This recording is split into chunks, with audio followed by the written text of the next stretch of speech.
Police प्रशासन पर यह कार्यक्रम दिल्ली पुलिस प्रणाली का एक केस अध्ययन है।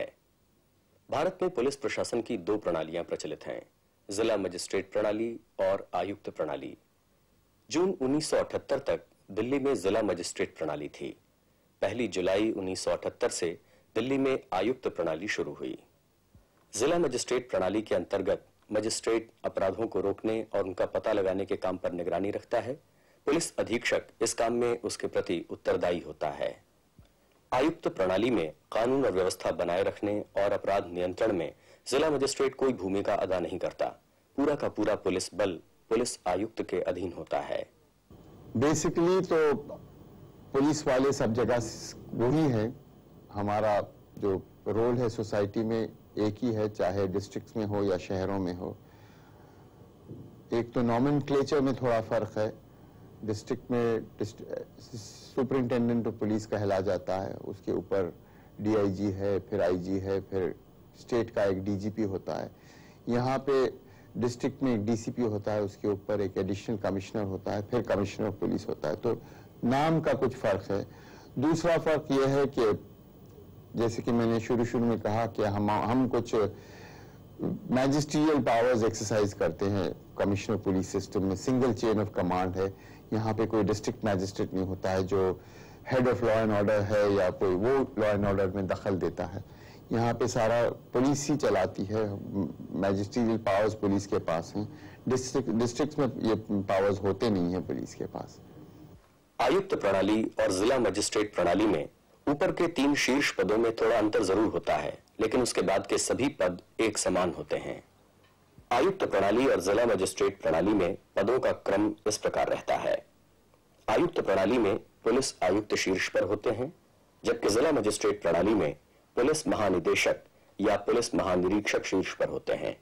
उसके बाद अतिरिक्त पुलिस आयुक्त आयुक्त प्रणाली में और जिला मजिस्ट्रेट प्रणाली में उप महानिरीक्षक यानी डीआईजी। आयुक्त प्रणाली में उपायुक्त डिप्टी कमिश्नर होते हैं। फिर जिला मजिस्ट्रेट प्रणाली में पुलिस अधीक्षक यानी एसपी। आयुक्त प्रणाली में सहायक आयुक्त इसके बाद आते हैं और जिला मजिस्ट्रेट प्रणाली में पुलिस उपाधीक्षक का पद होता है। इसके बाद के सभी पद यानी निरीक्षक, सहायक उप निरीक्षक, हेड कांस्टेबल और कांस्टेबल दोनों ही व्यवस्थाओं में एक समान होते हैं।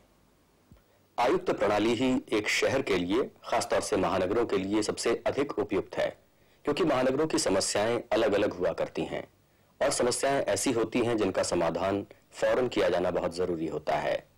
लिहाजा अफसरशाही और ऐसी समस्याओं से बचने के लिए महानगरों के लिए आयुक्त प्रणाली को ही सबसे ज्यादा कारगर और बेहतर पाया गया है। जिला मजिस्ट्रेट प्रणाली में जिला मजिस्ट्रेट ही अंतिम निर्णय लेने वाला होता है, लेकिन उसमें पदक्रम कुछ इस प्रकार का होता है कि देरी की गुंजाइश कुछ अधिक होती है। इसलिए महानगरों की समस्याओं को देखते हुए हैदराबाद, नागपुर, कलकत्ता, बंबई, मद्रास, दिल्ली ऐसी मुख्य जगहों पर आयुक्त प्रणाली ही ज्यादा उपयुक्त पाई गई है। आयुक्त प्रणाली का एक और लाभ है। इसके अंतर्गत पुलिस कर्मचारियों और अधिकारियों को कार्रवाई करने तथा सोचने की अधिक स्वतंत्रता मिलती है। इस प्रकार ऐसे नगरों में जहां शहरी तथा औद्योगिकरण के फलस्वरूप अपराध की दर में वृद्धि हुई है और वहां पर अपराध का स्वरूप भी बदल रहा है, ऐसी जगह आयुक्त प्रणाली बेहतर ढंग से काम कर रही है। दिल्ली में भी शहरी परिवेश की सभी विशेषताएं मौजूद हैं। अपराध पहले की तरह नहीं है। पहले तो चोरी, डकैती इस किस्म के अपराधी होते थे। आजकल नए नए अपराध शुरू हो गए हैं। मसलन एक पहले साइकिल थेफ्ट हुआ करते थे, अब कार थेफ्ट बहुत होते हैं, मोटरसाइकिल थेफ्ट, स्कूटर थेफ्ट, और काफी तादाद में होते हैं। फिर ड्रग्स का प्रॉब्लम है। आजकल जो लोग नशा करते हैं, जो मॉडर्न किस्म के ड्रग्स हैं, पहले तो अफीम गांजा ही होता था, लेकिन अब तो स्मैक, हेरोइन ये सब भी फैला हुआ है। और दिल्ली में कोई सेंसस तो नहीं किया गया, लेकिन अंदाजा ये है कि करीब 1-2 लाख लोग ड्रग एडिक्ट्स हैं ये शहर में। तो बहुत ही गंभीर समस्या है। तो ये एक नए किस्म का क्राइम है। फिर वाइट कॉलर क्राइम भी बढ़ रहा है, जो चीटिंग, फोर्जरी और क्रिमिनल ब्रीच ऑफ ट्रस्ट जो कहते हैं, ये जो वाइट कॉलर क्राइम भी काफी अब फैल रहा है शहरों में। इन सभी समस्याओं पर काबू पाने के लिए एक अच्छी और मजबूत संचार व्यवस्था की जरूरत होती है। पुलिस प्रणाली में नियंत्रण कक्ष को ही संगठन का मुख्य केंद्र कहा जाता है। क्योंकि हम सबसे पहले खबर हमें मिलती है और यातायात से हम अलग अलग विभागों को बताते हैं, इसीलिए एक तरह से जो भी केंद्रीय बिंदु कहें वो इसीलिए कहा जाता है कि हमें सबसे पहले ये बात पता लगती है और हम आगे इनको बताते हैं। हमारे ऐसे 3 विभाग हैं। 3 विभाग, एक तो हो गया 100 नंबर, जो 100 नंबर पे टेलीफोन करते हैं लोग और अपनी परेशानी बताते हैं, या कोई घटना हुई हो वो बताते हैं, या कुछ होने वाला है उसके बारे में बताते हैं। उसके बाद हमारा जो यातायात विभाग है वो उसी बात को हमारी जिप्सी जो पीसीआर वैन है उसको बताती है और जिले को भी, अधिकारियों को भी बताते हैं। पीसीआर की गाड़ी वहां जाती है और वहां पे एक तरह से जांच करती है। अगर कोई घटना हो चुकी है, कोई एक्सीडेंट हुआ है, किसी को चोट लगी है तो उसको अस्पताल ले जाना, या नहीं तो कोई भी जो बात होती है, लोगों की भीड़ हो गई या आपस में झगड़ा हो गया, तो उस बात को वो फिर जिले अधिकारियों को या ट्रैफिक वालों को या जिसका उससे संपर्क है उसको बताते हैं। और तीसरा जो हमारा विभाग हुआ वो वह गाड़ी, पीसीआर की गाड़ी, जिसको ऐसे भी कई लोग आके खबर इंडिपेंडेंटली देते हैं, आके बताते हैं कि ये देखो पीछे में एक आदमी पड़ा हुआ है, एक्सीडेंट से का विक्टिम है, या जो भी खबर हो वो देते हैं। तो इस तरह से हम इन 3 विभागों को लेके हम पीसीआर को चलाते हैं। आम तौर से हम कोशिश करते हैं कि 100 नंबर पे फोन आने के बाद और मौके पे पहुंचने तक 5 मिनट से ज्यादा ना लगे। आइए हम इस संगठन की संचालन व्यवस्था की चर्चा करें। जिला स्तर पर उपायुक्त ही पुलिस संगठन का प्रभारी होता है। चूंकि हमारी चर्चा दिल्ली तक सीमित है, इसलिए आइए हम दक्षिण दिल्ली के उदाहरण को लें। दक्षिण दिल्ली में उपायुक्त हैं श्री असद फारूकी और उनके नीचे अनेकों कर्मचारी और अधिकारी काम करते हैं। यहाँ हमारे पास 11 पुलिस स्टेशन है, 11 थाने हैं और इन 11 थानों को 3 सब डिविजन्स में बांटा हुआ है।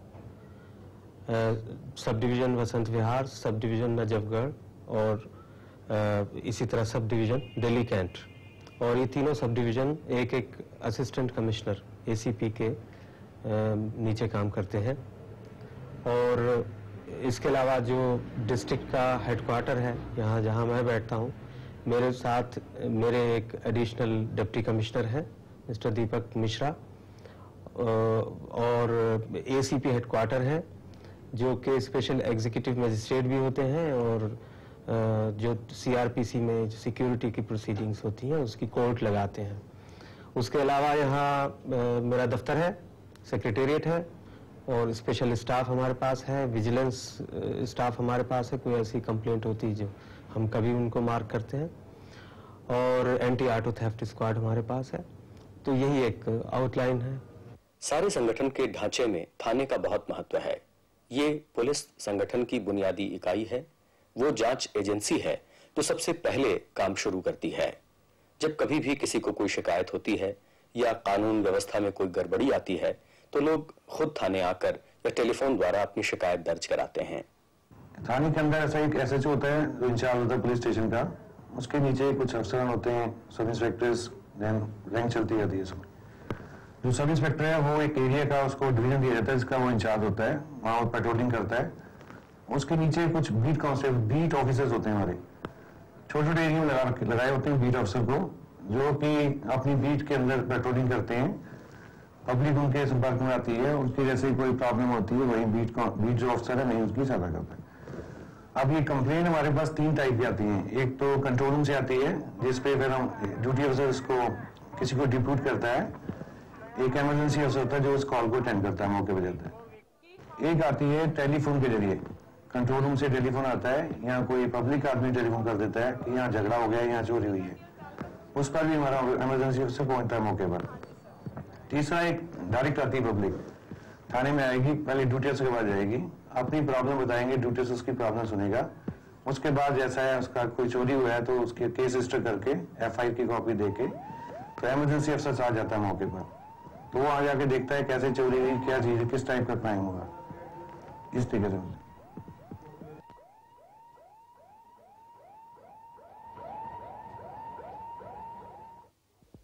कुछ शहरी और औद्योगिक नगरों को छोड़कर भारत में यातायात की कोई बड़ी समस्या नहीं है।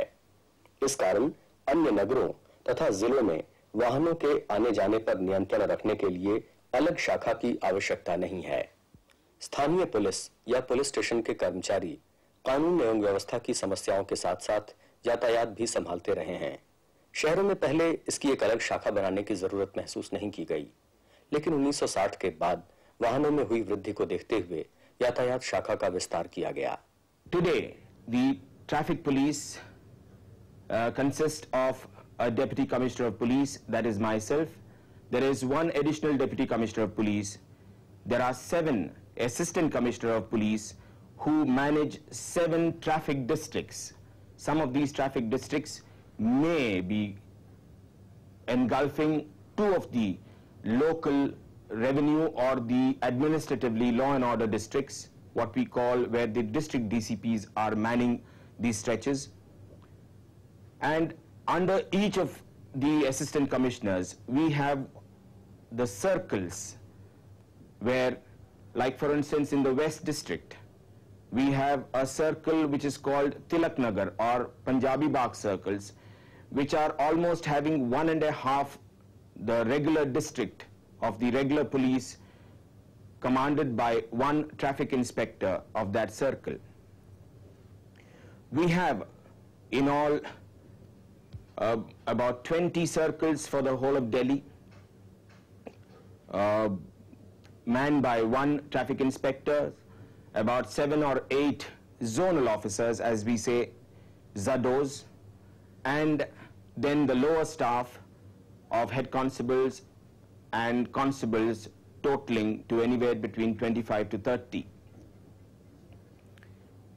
The total traffic staff for Delhi as such is not more than about 1700, which is woefully and dismally small to the needs of the city. Most of all, the major problem faced by the traffic police is an inadequate transport system.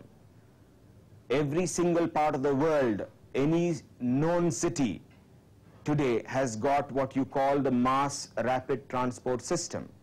We often get compared to Calcutta, Bombay as regards traffic movement, traffic patterns, traffic management, but I may shock the people when I tell that today Delhi has got more number of vehicles than the next 3 metropolitan cities of our country, that is Calcutta, Madras and Bombay put together. Whereas Bombay has got majority of its passenger commuter traffic on rails, Delhi is still on wheels. Calcutta has introduced the metro, which is taking off a major portion of the burden from the roads. Delhi is still in the planning stage of a mass rapid transport system. समय के साथ साथ police का कार्यक्षेत्र भी बहुत विस्तृत हो चला है। पहले उसकी जिम्मेदारी नागरिकों को सुरक्षा देने भर की थी, लेकिन अब पुलिस विभाग यातायात की समस्याओं के अलावा पर्यावरण की देखभाल, वाहनों से होने वाले प्रदूषण की नियमित जांच जैसे मामलों पर भी अपनी नजर रखता है। We have again a very bad track record. The Delhi city is perhaps one of the most polluted cities in the world. There are countries which have brought down the pollution levels to 0.3%, whereas the pollution level in India is very high, and Delhi itself is, I think it's above 8 point something. पर्यावरण की समस्याओं और प्रदूषण पर नियंत्रण जैसे मामलों को देखने के अलावा पुलिस कई सामाजिक क्षेत्रों में भी अपनी भूमिका निभा रही है। मसलन महिलाओं पर होने वाले अत्याचारों की देखभाल के लिए अलग से एक महिला प्रकोष्ठ बनाया गया है, जिसकी देखभाल एक ऐसी महिला अधिकारी के जिम्मे सौंपी जाती है जो उपायुक्त पद की हो। ये महिला अपराध शाखा शुरू में इसे हमने एंटी डॉरी सेल का नाम दिया था। 1983 में शुरू किया दिल्ली पुलिस ने। उससे पहले दिल्ली में बहुत सारी जो दिल्ली की सोशल ऑर्गेनाइजेशंस हैं जो महिलाओं की समस्याओं के बारे में काम करती हैं, उन्होंने बहुत शिकायत की कि पुलिस महिलाओं की समस्याओं के बारे में कुछ नहीं कर रही है, और इसलिए दिल्ली पुलिस ने ये ज़रूरी समझा कि एक स्पेशल यूनिट बनाई जाए जिसमें महिला ऑफिसर को नियुक्त किया जाए और महिलाओं की समस्याओं को लेकर महिलाओं की खास समस्याओं को लेकर वो उन्हीं के बारे में ही काम करे। 1983 में एक लेडी एसपी, महिला सुपरिटेंडेंट ऑफ पुलिस रैंक की ऑफिसर, जिसे हम दिल्ली में डिप्टी कमिश्नर कहते हैं, उनकी अध्यक्षता में, उनके इंचार्ज में ये सेल बनाया गया। और तब हमारा ये यूनिट बहुत छोटा था, कुछ ही लोग थे इसमें, 15-20 लोग थे, और उसमें लेडी ऑफिसर्स भी थी और मेल ऑफिसर्स भी थे।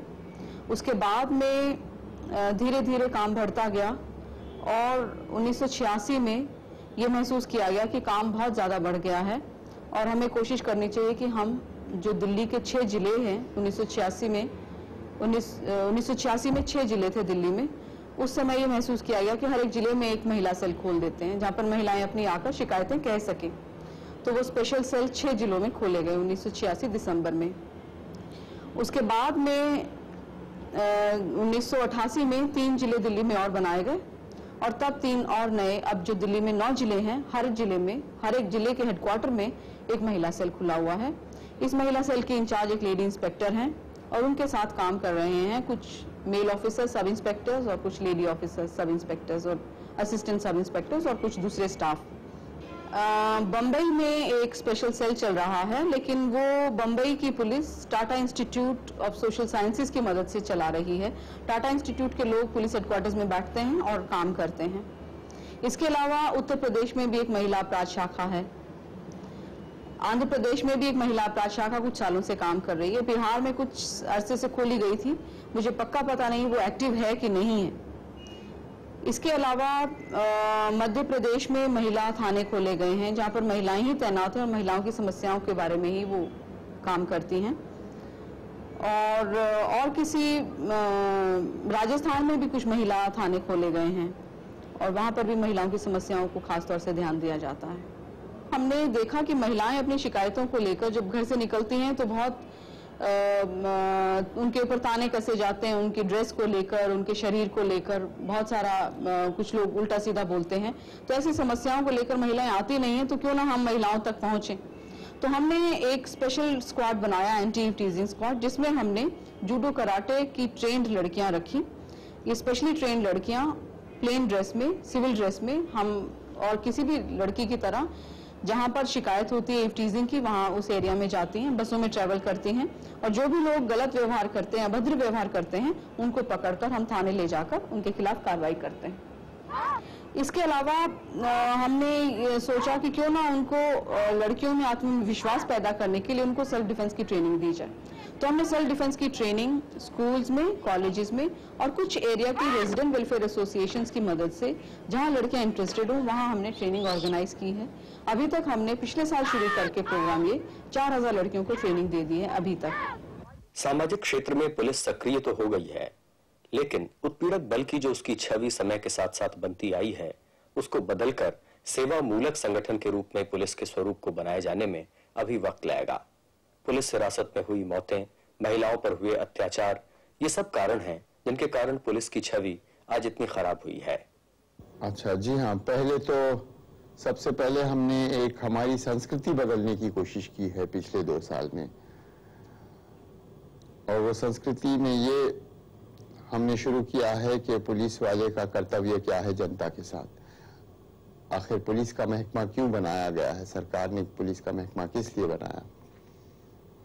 अब ये मैसेज पुलिस वालों को कहा गया है उनको कि पुलिस का महकमा बना है जनता की सेवा के लिए और सुरक्षा के लिए, तो इसीलिए हमारा बर्ताव भी जनता के साथ ठीक होना चाहिए, नागरिकों के साथ एक हमदर्दी का बर्ताव, एक दोस्ती का बर्ताव, एक मददगार का बर्ताव, ये सब हम शुरू कर रहे हैं। नहीं तो अब तक लोग पुलिस वालों से दूर भागते थे क्योंकि पुलिस वाले ज्यादती करते थे। यही हम रेपुटेशन तो यही है जनता की नजरों में पुलिस वाला किस तरह नजर आता है पुलिस, तो यही जनता सोचती है कि पुलिस वाले से दूर रहो, वो तो अत्याचार करता है, ज्यादती करता है, मदद नहीं करता है, पैसे मांगता है।